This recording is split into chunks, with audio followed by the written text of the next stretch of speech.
At least 6 weeks for the first phase, Arda, and then the rest of the year. So if this is part of your regular drive into downtown Toronto, this is an area to avoid, or at least keep in mind it's going to take you some extra time. We'll give you a live look at the intersection. So this is right at Bay and College. You can see the work is well underway. They shut this intersection down at about 7 o'clock. Crews moved in, and they're doing a couple things here. The city says they're doing work on sewers and pipes, and the TTC is doing track work. The tracks are about 25 years old, so they have work to do there. It's really important infrastructure work.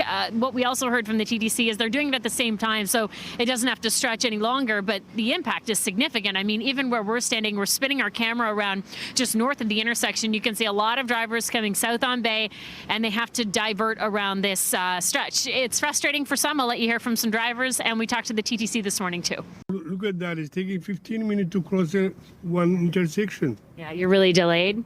Yeah. Well, I have a passenger in the car. I drive Uber, and I don't really like it. This intersection is going to be a no-go zone, at least until, sort of late April.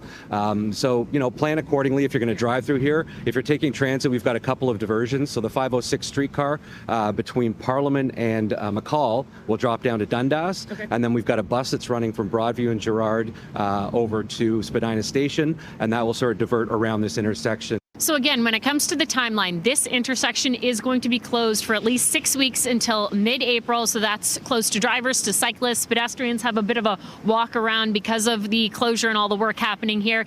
Then they will reopen mid-April, Arda, until July. And that's because that's when FIFA is coming to Toronto. There will be hundreds of thousands of people here. The city doesn't want any more congestion downtown at that time. So they say they'll put everything on pause. They'll clear the equipment. Everything will be open. And then once FIFA is over, the work will return here. And that's expected to happen from likely end of July until the end of the year. So it's really just something to be aware of. Either avoid this area or just plan to have to deal with some of the diversions around here, because you will be navigating around it and it will take some time.